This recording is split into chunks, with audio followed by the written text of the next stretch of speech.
Working Hands Radio.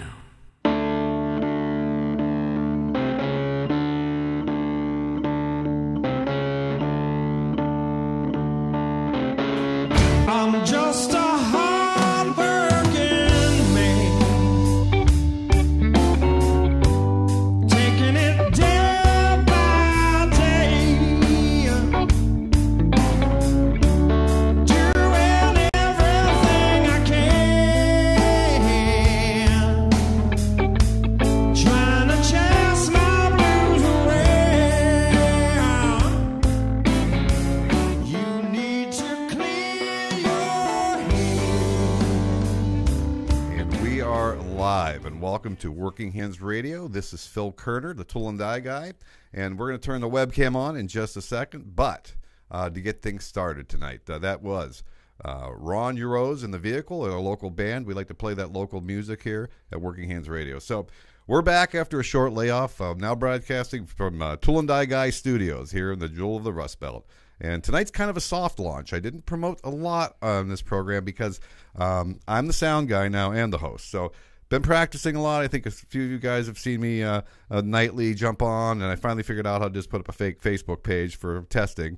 And but we're hoping everything runs smoothly tonight. But let's just get through this first night. So we're going to get the webcam up in a minute. I just want to take a moment to set up tonight's program. You know, when we used to broadcast from WJET studios here in Erie, they used to run a disclaimer before we started the program, 15 seconds basically, right? And it said, the views expressed by the host do not necessarily reflect the views of WJET or the parent company. Well, we're going to end that tonight. I can assure you that the views expressed by your hosts tonight are 100% our views, okay? So we're going to do the roll call as we always do. If you're on Facebook, always, please, let us know that you're online and where you're listening from. We love to see that. And during the first 10-week pilot we did of this program, we had listeners from literally around the United States and, gosh, as far away as Australia and Colombia, of all places. It was pretty cool. So please let us know where you're from.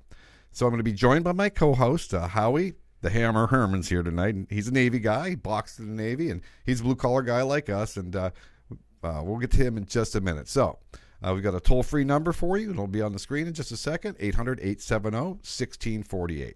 So tonight, let's get the conversation started. You guys all know me. I'm Phil Kerner, the Tool and Die Guy. And but we've got Howie here tonight. But why we're here tonight? Well, the purpose of our program is to give a voice to anyone who works with their hands in any one of the trades, whether directly as a craftsman or indirectly as a teacher, a foreman, an owner, because we're pro-business here. So we like our bosses to make a lot of money, and hopefully they stay in business and we keep our jobs, right? We believe that manufacturing is still the backbone of a healthy economy, and we also believe that folks who build and make things for a living are some of the smartest and most clever people we've ever met.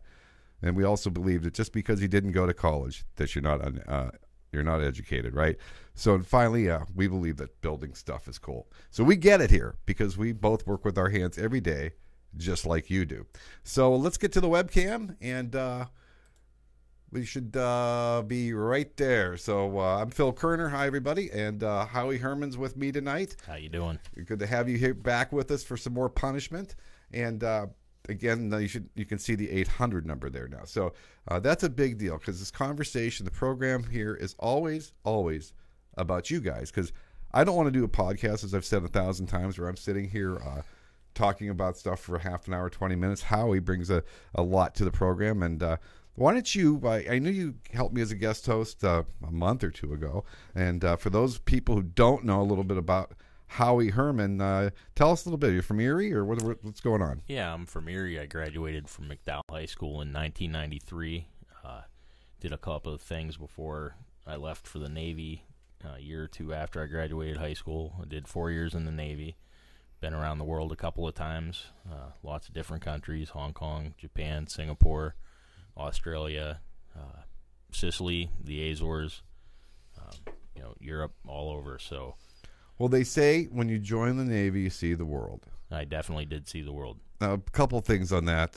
First of all, you were on an aircraft carrier? Yeah, I was on an aircraft Which carrier. one? USS Constellation, which is no longer in service. It was pretty old back, 20 years ago when I did it. And 25 years ago. And how long did you serve on an aircraft carrier as part of your 4 years. the whole 4 years? The whole 4 same years. Same one? Yep. Is that normal? They usually keep you on one. You're usually, at least the way it was back then, you would do 4-year tours, and then you'd re-up.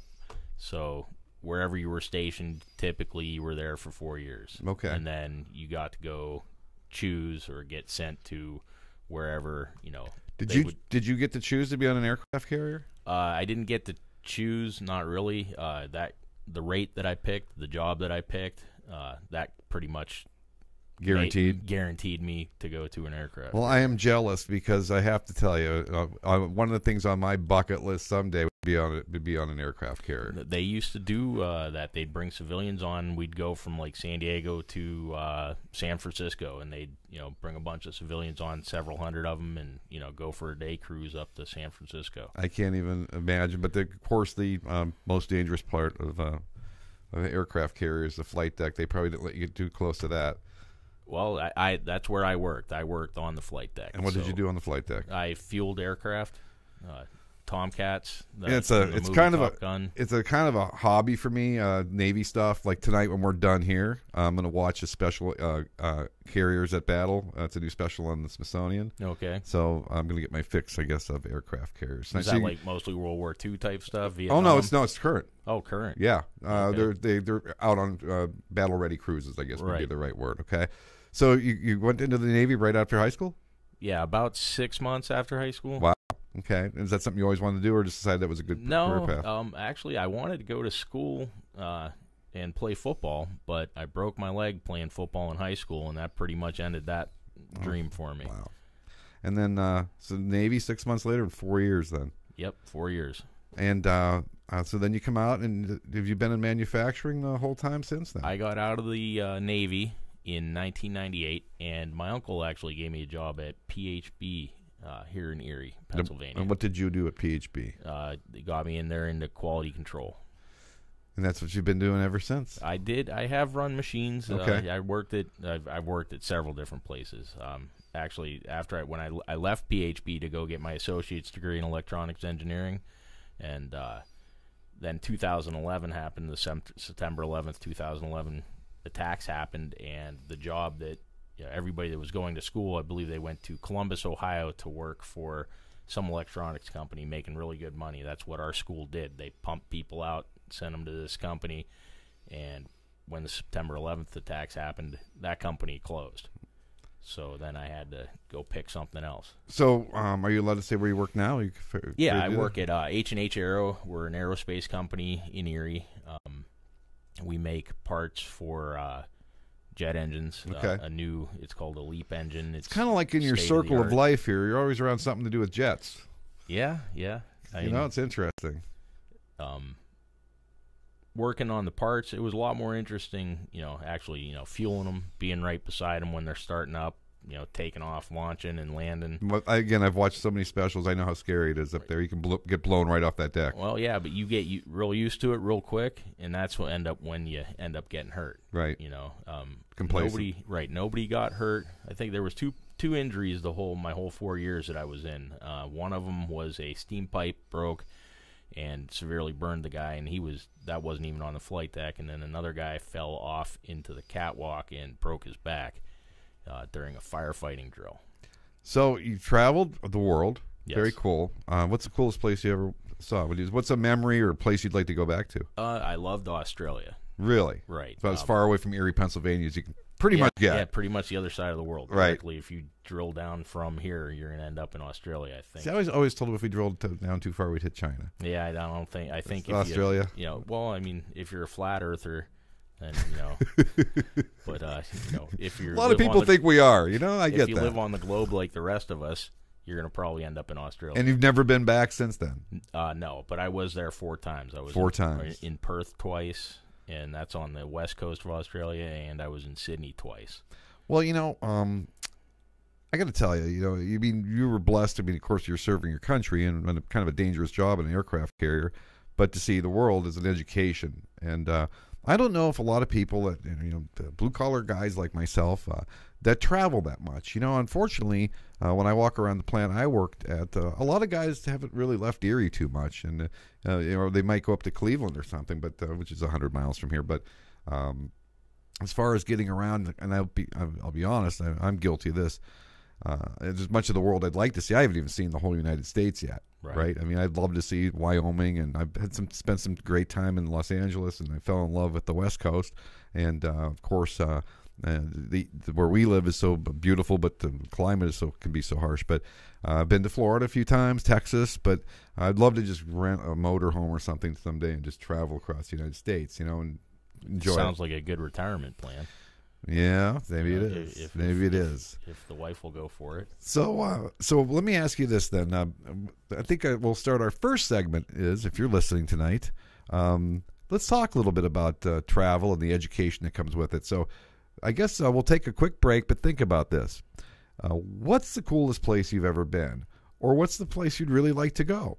I can tell you, my wife and I have been to Santorini, Greece a few times.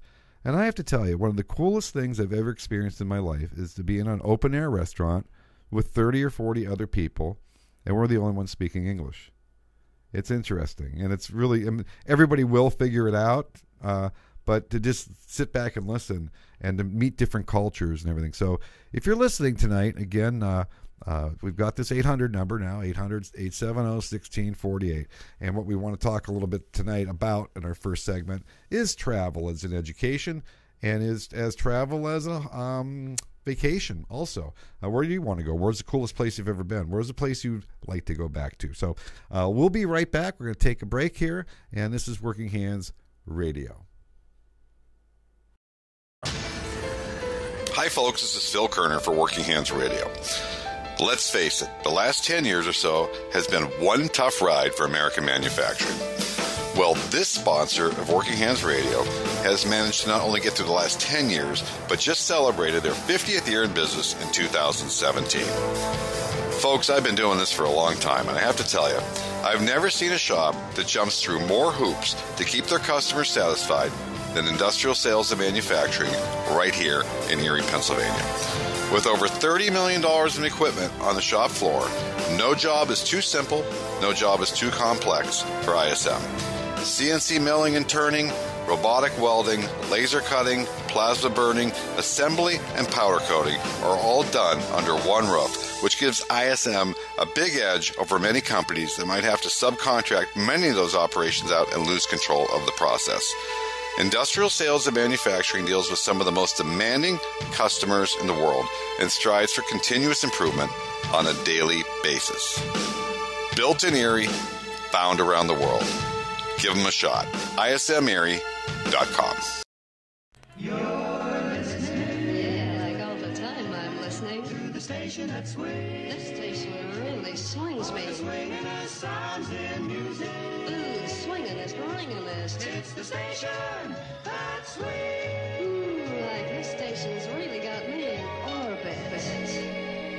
Right. So she's in orbit, and I'm getting a few feedbacks here from a little feedback that I'm a little out of the shot, but I got to get in front of the computer too. So maybe that's better. We're nice and tight here now. Right. Nice and tight. We can almost hold hands. Almost. We're not gonna, though. We're not gonna, though. But we're okay with that. We're okay with it. We support that here at Working Hands Radio. So, anyways, listen, got some gifts tonight for you guys. Yes. And if we get our first caller tonight on our brand new radio program from the Tool and Die Guy studio here in Erie, Pennsylvania, you've got your choice of a couple beautiful hats. And there's no plastic on these. These are ISM hats from where I work. They're one of our sponsors, of course. And you can have your choice of the blue one or the blue one with the red spot on it.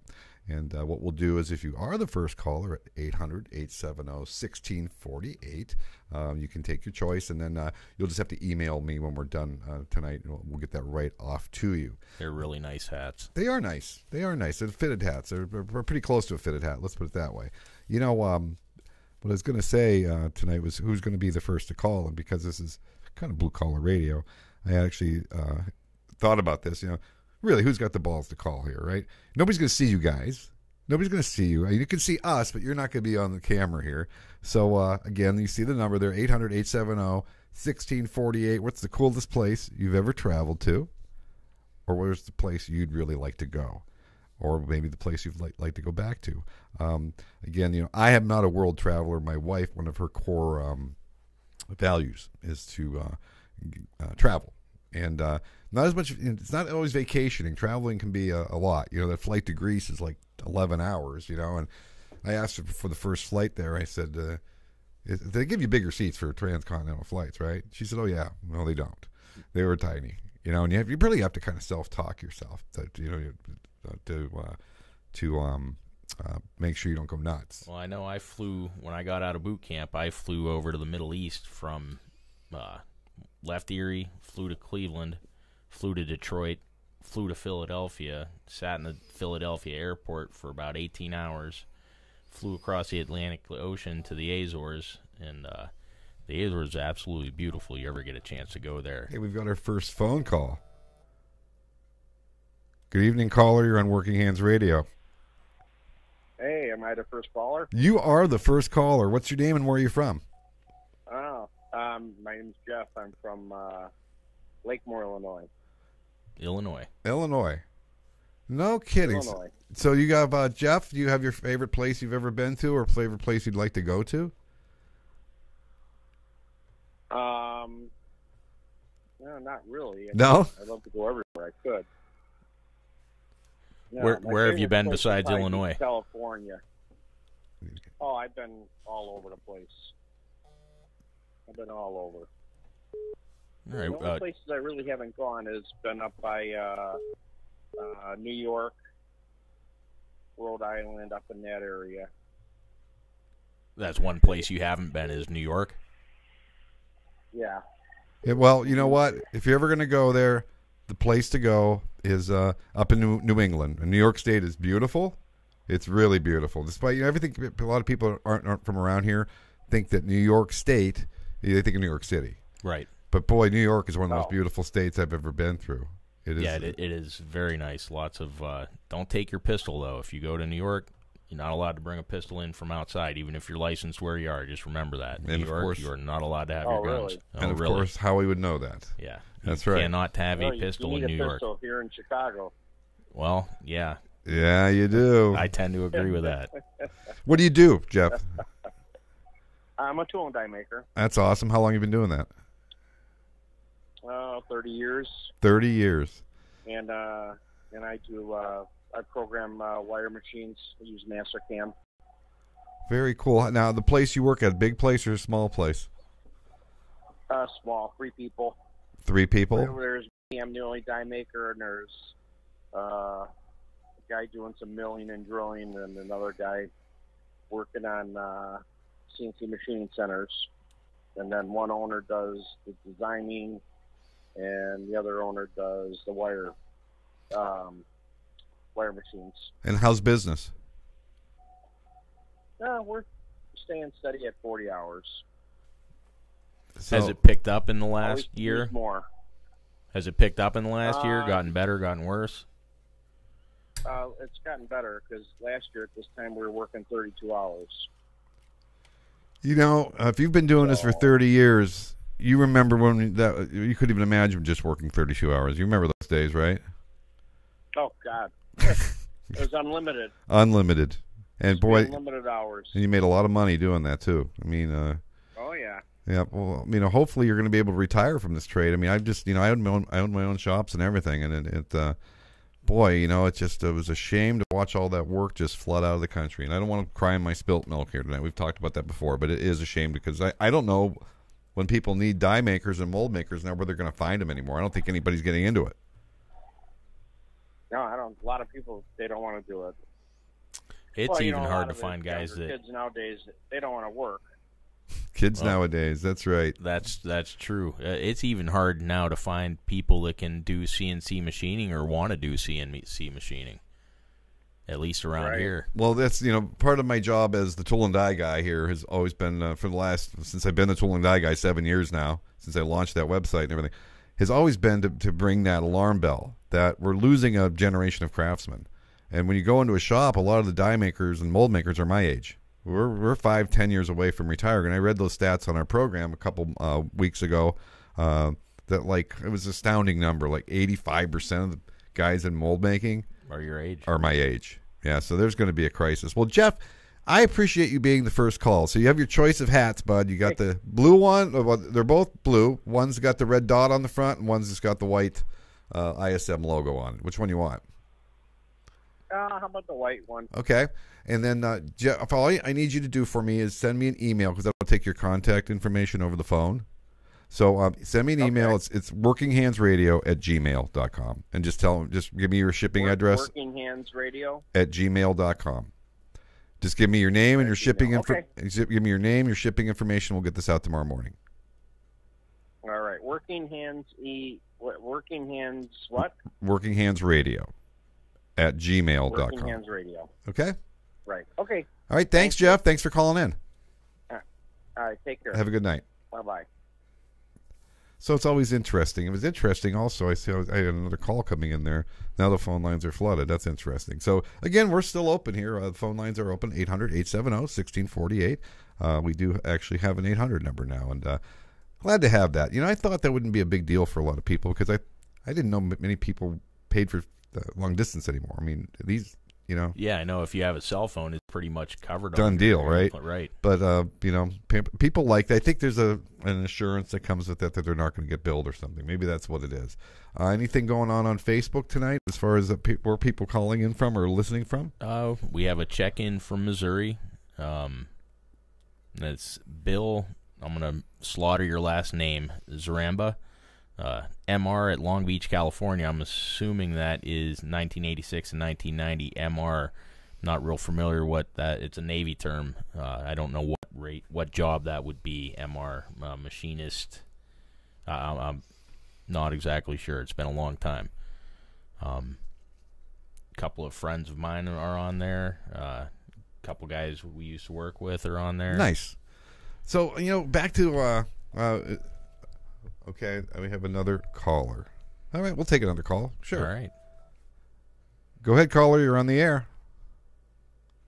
Hi, Phil. Hello. I think I recognize this voice. Well, you certainly do, and I work for a manufacturing company in Erie, PA. Worked for them for 23 years. And are you guys busy? Very busy, yes. Just added more space to our company and took on a new product, bought out another company, so things are great. Well, you know, I appreciate hearing good news once in a while. And I guess you're able to hear and watch the program tonight. I am. I'm watching the program right now. That's interesting. So we figured that part out. And I guess the other thing I did want to ask you, we were talking a little bit about travel. And where's the coolest place you've ever been, or where's a place you'd like to go back? I'd probably like to go back to England. Actually, we just had a royal wedding, as you know, and I happen to have been there, been to that chapel, been downstairs. I believe that is where Winston Churchill is buried. There's a crypt for him.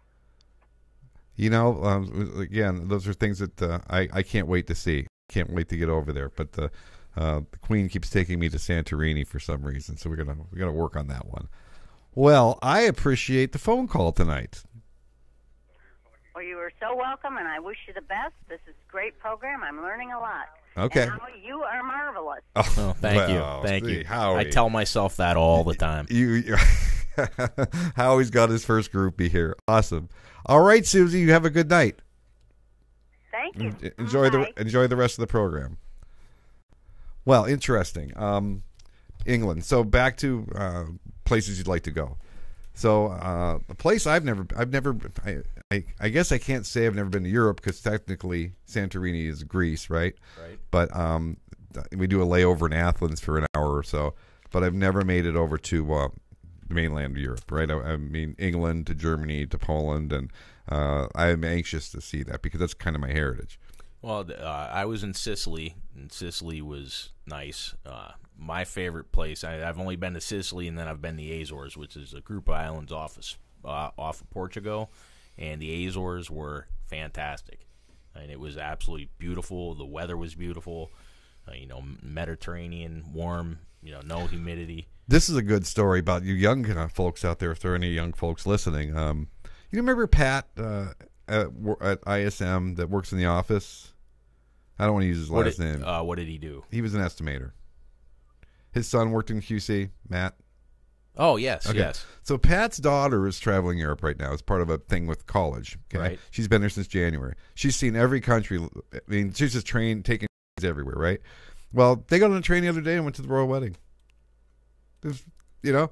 And I told Heidi the other night I was watching it. Yes, I watched part of it that night, and I saw the end when they got in the carriages and rode away. Okay. And that's where they were. They got to that spot, and they said people had been camping out there for a week. A week. Waiting for the wedding. Waiting just for the carriage to drive by. Well, Whatever it takes, right? yeah, everybody's nuts for something. Everybody is. So anyways, that's on my list. I need to go to Europe. And I really want to. Heidi did that after college, and she told me it's an amazing thing. You get on a train, 45 minutes later, the doors open, completely different culture, completely different language. Right. Just from a 45-minute train Yep. ride. And that goes on and on and on. So I want to go to Ireland. that's where she wants to go too. And she's been there once, I believe, and she loved it. And you've never been? Never been there. I'm 75% Irish. I like good beer. I want to go to Ireland. That's your home. Right. That's your home. Exactly. You might never come back. And I like corned beef and potatoes too. So I don't know about corned beef, but the potatoes I guess would be good. So anyways, that's a big deal for me. And again, I've really felt that travel was just a great education from when I started till later in life. Now, when I was younger and I had these 4 little kids, we camped a lot. right. And that's you're not going to take these 4 little kids to Europe, right? I mean, I guess people do, but we didn't do that. But we did Disneyland or Universal down in Florida a couple times. But as far as getting out of the country, it was cool. So I can't wait. I want to see the history of Europe. I'm a big historian. I mean, we haven't had a lot of time in the studio here tonight, but there's a lot of cool stuff down here. My wife would tell me that there's maybe too much cool stuff down here. But Would she say cool stuff? well, that's what I would say. Right, I'm right, interpreting for her, Howie. Okay. So, yeah. So, anyways, let's take just one more break. We're only going to take a few tonight, and when we come back, we can wrap up the travel thing. But hey, while you guys are online, if you don't want to call right now, that's fine. Take a minute and put on the feed, though. We'd like to just read coolest place you've ever been or place you'd really like to go. So back to be specific, I'm really anxious to see Austria, Germany, and Poland. That's kind of my background. Well, yeah, Irish and German is what I am. Yeah, So, so I would like to see all those places, too. I'd like to see Germany, Berlin. I didn't realize they didn't finish rebuilding Berlin until 1986. That's how bad we bombed it in World War II. All right, well, let's take a quick break, and we will be right back. Do you like building things? Are you new to manufacturing and don't even know where to start? Or maybe you just want to learn about machining and manufacturing as a hobby? I'm Phil Kerner, and I can tell you from experience that the best way to learn a trade is from an expert with a solid body of work under his or her belt to show you the way.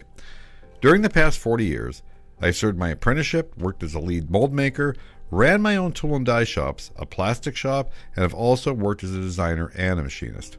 If you're hungry to learn the tips, tricks, and techniques in manufacturing that have taken me 5 decades to put together, I'd invite you to check out thetoolanddieguy.com, where I just posted my 340th lesson on machining and manufacturing.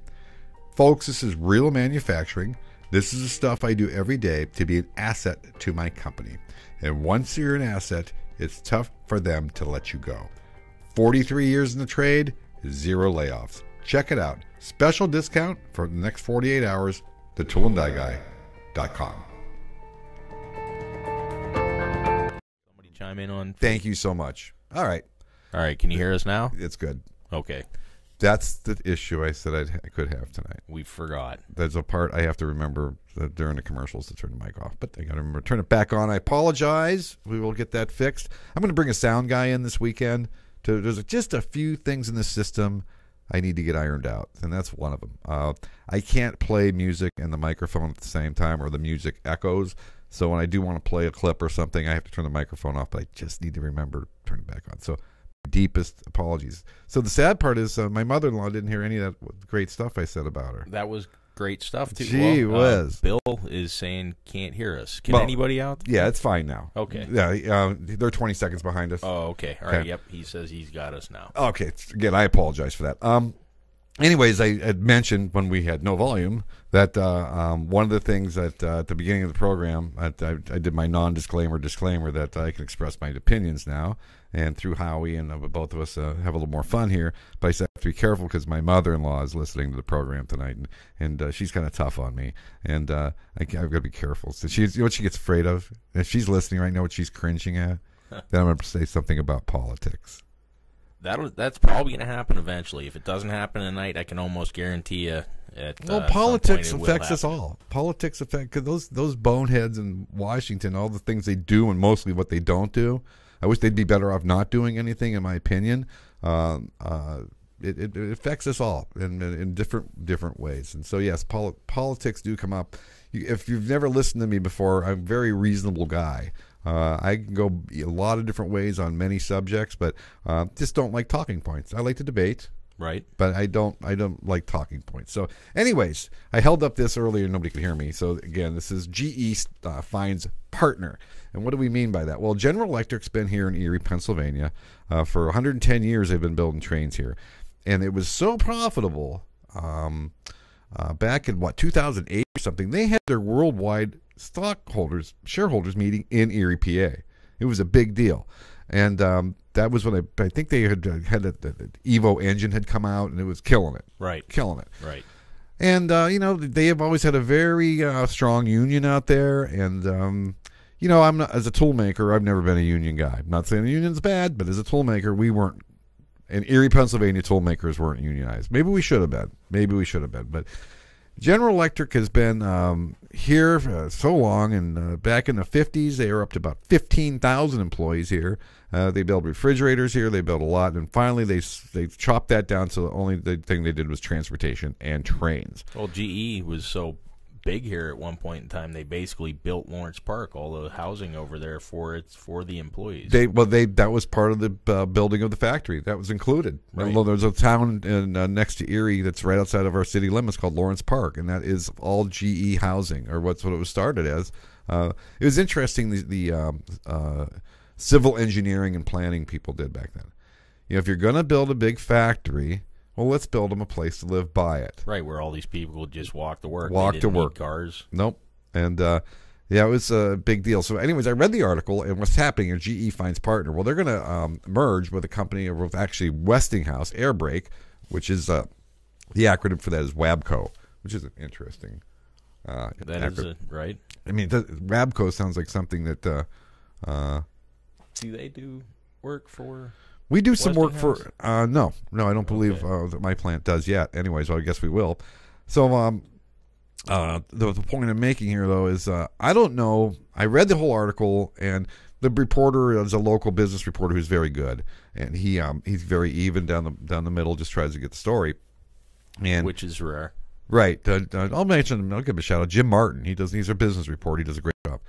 And reading the article, I read the fake figures, and $2.9 billion in cash. It's going to create an $8 billion company.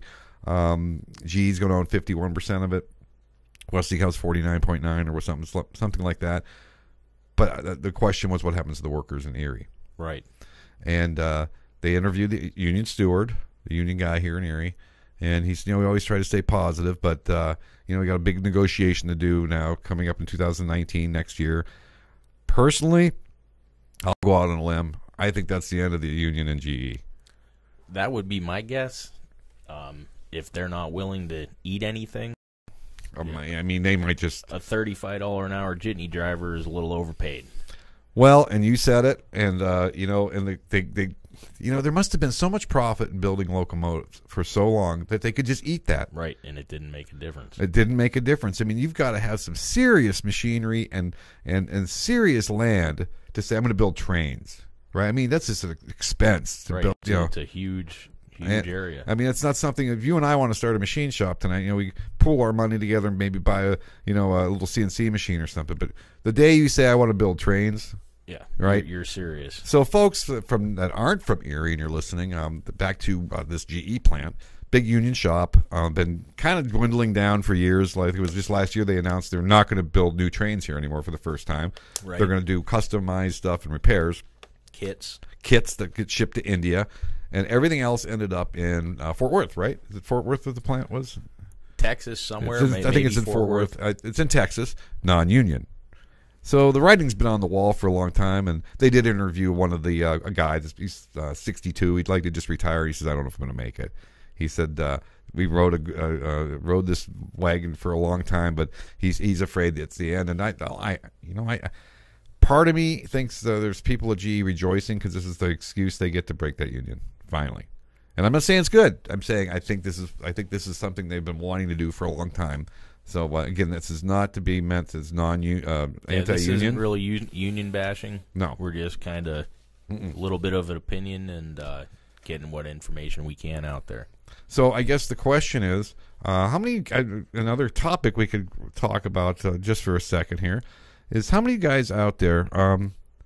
What's your opinion on unions? Have you ever belonged to one or not? I'm just curious. I never have, and despite all the stuff you go through to be a top-rate mold maker and die maker, through your apprenticeship and the years and years to learn the trade, I never made what an average person made at GE per hour. Right. Per hour, not even close. Not even the average. Right. Let alone the top-end guys. And as the economy changed, this was just gonna.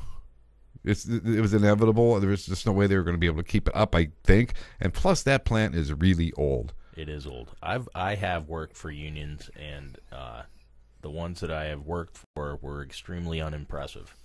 They were, maybe at one point in time they were needed. This is just my personal opinion. I know there's a lot of guys that love them, and if companies would treat their employees fairly and employees would treat their companies fairly, there would be no need for unions. But at one point in time, there was it was bad. Right, it was real bad. It was really bad. I mean, it's not that when you went way on strike anymore. back then, they had guys get shot. Right. Yep. So shooting the trucks and the you well, had scabs. And I read a lot, and I'm not a conspiracy guy at all, but it looks like some things happened to unions with politics and the mob and in some of the bigger cities. Yeah, and it's just there was an influence there, and that's a shame. And I agree, there was a need for that, and but they just really couldn't figure out what to do with that union at GE. So we wish all you guys out there the best of luck, but I think if you've been a GE more than 5 years, I think you probably know the handwriting's got to be on the wall. Well, I actually know who was the union steward that they talked to out there? Was it Scott Slauson? That sounds familiar. Last I knew, he was the union president, I want to say, at GE, and I actually was best friends at one point in time with his younger brother. So I know Scott a little bit. I mean, I haven't seen him. I see him every once in a while around town, but I know he's a good guy. I don't know, as far as the union and all that goes, I don't know that, but I know he's a decent, upstanding guy. Yep. I guess I'd be curious. So for our next segment, what we're talking about right now, the GE plant and unions. If you have anything to say, we've got another industrial sales hat ready to go, and this is really nice. No plastic. It's nice and soft. Nobody gets it. I might keep this for myself. It's a nice hat. Next caller. Did anybody sign it from? Nobody Junior signed it. Or Charlie or anybody? Nobody signed it. No, I got it late in the day. So if anybody is interested in chatting a little bit about your thoughts on unions, good or bad, we'd love to take your phone call here. The phone lines are open. The phone line is open, and that's 800-870-1648, and you'll get a pretty cool hat from Erie, Pennsylvania. So give us a call. So, I do... I marveled at that plant. I've been building stuff with my hands. I've been in manufacturing for basically my entire life.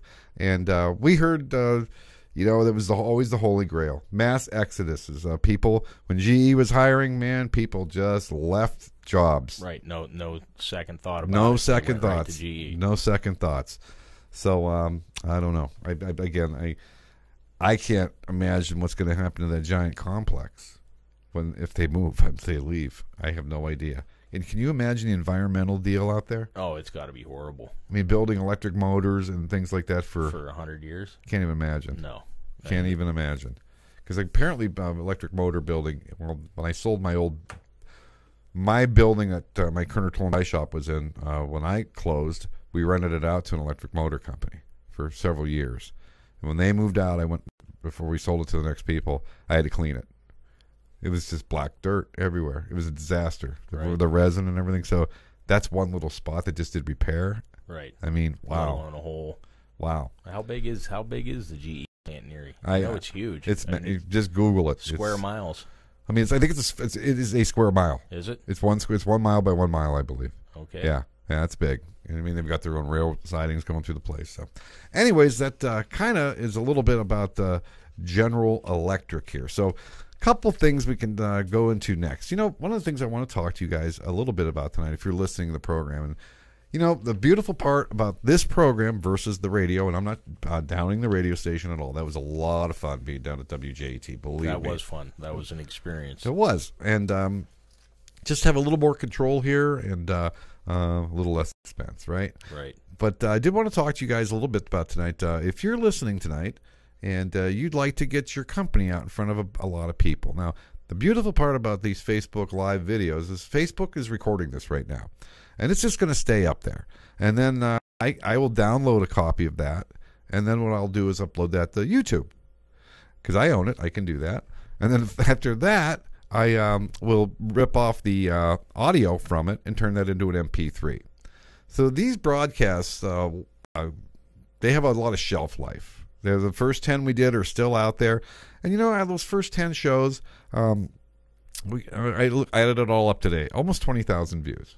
Okay, and we don't do advertising or anything about the program, and I try to promote it as much as I can. But it's a unique niche we have here, so I just wanted to give you guys a little heads up tonight. So we have got our one sponsor. Thank you, to Industrial Sales and Manufacturing here in Erie. We appreciate that sponsorship, and they're really supporting me and because most manufacturers they'd feel like advertising doesn't work for them. You know, and I get that. We've talked about that. I get that. But they love the trade. They love manufacturing. And they see what I'm kind of trying to do here, to bring everybody together that loves working with their hands. And the more we talk about stuff like this, the better I think that the education to get people interested and to give them a place to go. I mean, I think this is the only program like this that I've ever found. And, of course, I couldn't find a program, so what did I do? I had to start a program. So, and anybody, I always say, if anybody ever tunes in and says, "What is that guy doing on with his own program?" Sometimes I think the same thing right before I hit the start button here. But, anyways, well, we're going to end up being as famous as the guy from Dirty Jobs, doing this. We're going to take him out. Yeah, we're going to take him out. We're going to eclipse Mike Rowe. Mike Rowe, exactly. You know what's a funny story about Mike Rowe? No. I emailed him, and it says on his website, I don't have a PR agent. That Mike doesn't. No, he says, I handle all this stuff myself. And if you got a request or whatever, email me direct. So email him direct, asking him to be on my program, my first one. Right. I got an email from his agent. He doesn't have a PR guy. Whatever it wasn't Mike. How much did he want to be on your show? He just said they were too busy. Right. Well, yeah. And I get it. But, he's a trained actor. You know that, right? I know he was on it's one of the cable shows. They sell stuff all day long. QVC. Okay. He used to do things on QVC. He's been around. You can actually Google it and see Well, he was also on YouTube. I think he really enjoyed acting in college, and I think he might have done a little bit of level above that, maybe some B grade TV or something. But Mike Rowe knows how to work the camera. Right. But he's good. We all like Mike, so don't get this as anti-Mike. But listen, back to Working Hands Radio. We have our one sponsor right now, Industrial Sales. Now, I only want 5 more, and the reason for that, there's really 2 reasons for that. Number one, I don't want to run a ton of commercials. And number 2, I want to make sure the sponsors I have are taken care of, and they're not diluted by 100 sponsors. Now, since we left WJET, again, this isn't anti-WJET, but we could work work a lot less expensive here. Right. I hate to use the word cheaper, but we'll use the word cheap. We can be a lot cheaper here, folks. So, again, all of our recordings stay online forever. And I can tell you, we can actually count that, unlike the radio, because they don't know, how many people really listen. So we're really just getting started here, and I've eliminated the cost of buying the airtime. So, we can do this for about $50 a week, okay? So we run 10-week seasons. So for $500, $50 a week, you get us, me and Howie. You get the program mentioned throughout the week as a sponsor because we take good care of our sponsors.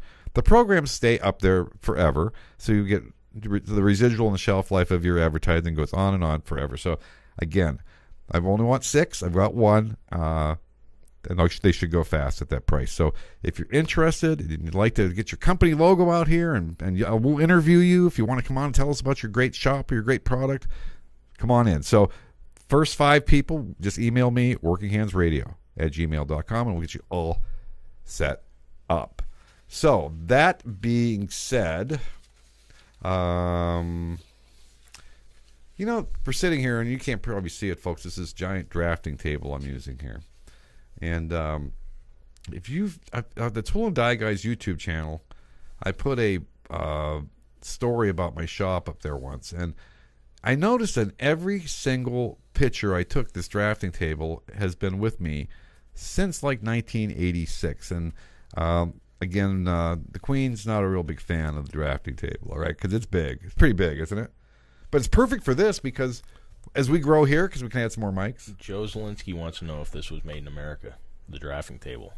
Yes, Joe Zielinski. I'm just going to finish the story, but Joe Zielinski, great American craftsman. What is one talented technician? He actually has a sign on the side of his box. One talented technician. One talented technician. And someday he'll have to call in and tell the story, but it's a good story. The drafting table has been with me forever, and when I started my shop, my original Kerner Tool and Die shop, I had a Deckel. Your uncle would know what that is. A little duplicating machine. I had a Bridgeport, and I needed a place to put my prints. Well, this guy at work, and I'll never mention his last name, but his name was Alan. And Alan had this drafting table. He had gotten it from Tetra Tool Company. Well, I said, "What are you doing with that drafting table?" He said, "Nothing." He said, "I'll sell it. I'll sell it to you." I said, "How much?" He said, $300. Okay, well, $300. We're working a bunch of overtime, whatever. So Alan was always a weird guy. He's one of those weird programmer guys, just a weird guy, and he was really tall. So he gives me his address, and he says, "Come on up tonight," whatever. And back then I was driving an old Suburban, and we go up to get this drafting table. Well, I'm realizing I'm in a hoarder's house. Okay, this is bad. Right. I'm trying not to say anything, and Alan had a bad habit of wearing the same clothes to work for weeks at a time. Okay. I've known guys like that. So I'm walking by. He says, "Let's go upstairs. It's in the spare bedroom." And we walk upstairs, and I look at his bedroom, and there's a big bed in there. And he's so tall, he had to sleep on an angle, diagonally. It was all black. Because he just went home after work every night, slept in his clothes, and got to bed. And then he'd come to work the next day. Okay, anyways, back to the drafting table. We're walking this drafting table out of his house, and a cat runs out the door. I said, "Hey, Alan," I said, "your cat just ran out." He said, "What cat?" So it came out of his house? Oh, yeah. He didn't even know he had a cat in the house. And that was the characters of the tool and die business back then. We had a lot of fun people. And Alan was really smart. Maybe hygiene wasn't his biggest deal there, but really smart guy. But the drafting table has been with me for a long, long time. I've recorded a lot of videos here. You can see I've got a mount on top. I point the camera down so you can see my hands and stuff. So it's just, and then as we grow here, I'll have a room to add more microphones around it, and we could have 4 people down here. Right. So we're ready to go. Perfect. So the drafting table, sorry, Queen, I just can't get rid of the drafting table. It's got to stay. It's got to stay. It's got to stay. It's comfortable. And it was made in America, but thanks for asking, Joe. Joe's trying to get me there, I think. I think he's trying to get me. Did he really think I was going to admit it if it was made in China? Well, if it was a new drafting table, more than likely it probably was made in China. Do they even make drafting tables? I was going to correct you on that one. No, I don't think there is a new drafting table. I almost threw one out, a beautiful one. I had a smaller version of this. It was really nice. And I had some guy show up at garage sale. He says, "I wish I had room for it. I'd take it." He says, "I have no room for it." He says, "Don't throw this out. This is so cool." It had the arms on it. Right. So it ended up with Joe Condry. He wanted to learn how to draft. So there you go. All right. One more water break here, because as I always say, we don't want to do the Rubio on the radio show. So let's take a little break here and we'll be right back to finish up the program. And Hi, folks. This is Phil Kerner for Working Hands Radio. Let's face it, the last 10 years or so has been one tough ride for American manufacturing. Well, this sponsor of Working Hands Radio has managed to not only get through the last 10 years, but just celebrated their 50th year in business in 2017. Folks, I've been doing this for a long time, and I have to tell you, I've never seen a shop that jumps through more hoops to keep their customers satisfied than Industrial Sales and Manufacturing right here in Erie, Pennsylvania. With over $30 million in equipment on the shop floor, no job is too simple, no job is too complex for ISM. CNC milling and turning, robotic welding, laser cutting, plasma burning, assembly, and powder coating are all done under one roof, which gives ISM a big edge over many companies that might have to subcontract many of those operations out and lose control of the process. Industrial Sales and Manufacturing deals with some of the most demanding customers in the world and strives for continuous improvement on a daily basis. Built in Erie, found around the world. Give them a shot. ISMErie.com. do you like building things? Are you new to manufacturing and don't even know where to start? Or maybe you just want to learn about machining and manufacturing as a hobby? I'm Phil Kerner, and I can tell you from experience that the best way to learn a trade is from an expert with a solid body of work under his or her belt to show you the way. During the past 40 years, I served my apprenticeship, worked as a lead mold maker, ran my own tool and die shops, a plastic shop, and have also worked as a designer and a machinist. If you're hungry to learn the tips, tricks, and techniques in manufacturing that have taken me 5 decades to put together, I'd invite you to check out thetoolanddieguy.com, where I just posted my 340th lesson on machining and manufacturing. Folks, this is real manufacturing. This is the stuff I do every day to be an asset to my company. And once you're an asset, it's tough for them to let you go. 43 years in the trade, 0 layoffs. Check it out. Special discount for the next 48 hours, thetoolanddieguy.com.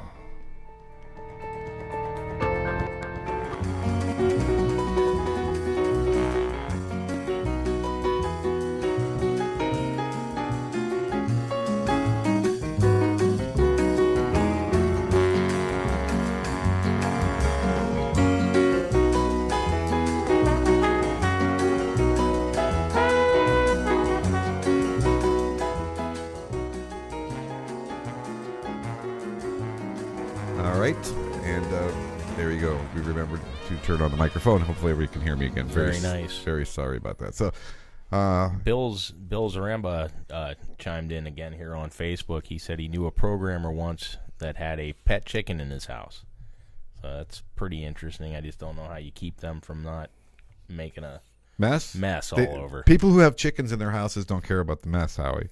That's if you've got a chicken living in your house, you're not worried about the mess. I would take a chicken over a cat any day. Well, then you heard it here, folks. If Howie needs a pet, you're open to that. Chickens over cats. Well, we're just about out of time here, and I do want to say thanks for coming in and giving me a hand tonight. It makes a big difference. And for you callers out there tonight that took the time to call in and chime in on Facebook, we appreciate that because I never wanted to do this program again to be a podcast. I wanted to make sure I did this program for the guys out there that work with their hands all day, that have been on their feet all day. I always pictured guys coming home and opening up their favorite adult beverage and sitting down and saying, I want to listen to Phil and Howie tonight. So we'll keep this going. This is going to be big. I think so? I got a feeling this is going to be big. You heard it here first, folks. For those of you who don't know, and I didn't spend a lot of time with this tonight, I hate to use the word nerves, but I was a little anxious about tonight because of the equipment and everything. And we only made one mistake that I know of, and I'll watch the video and make sure that there weren't any other ones. But there's a lot of history in this basement. And the toolbox you see right behind me, that was my dad's. That's probably from the 1940s. It's a beautiful Gerstner toolbox. And a lot of pictures down here, pictures of places I've been. And, there's over there's my certification as a tool and die maker. Just lots of fun stuff. My old license plate from when I owned my shop, KTD1. So this ends up being the clubhouse down here. But, again, thank you for taking the time to tune in. and let us know what you thought of the new format from the home studio. But we're here again to tell your stories. And if you'd like to be interviewed, call us or email me, and we'll get you on the air. And if you'd like to, again, as I said, help us out with the sponsorship and patronage, it's awesome. We'd welcome that. That's workinghandsradio at gmail.com.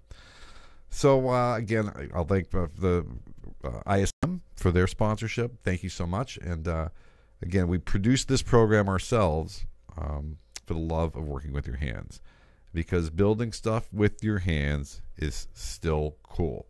And for those of you who are still learning, check out the toolandieguy.com. I think I posted video number 340 over there just last week. But we want to thank you for tuning in. So I'll end with my favorite quote. A man who works with his hands is a laborer. A man who works with his hands and his brain and his heart is an artist. Until next week, keep the faith. I'm Phil Kerner for Working Hands Radio.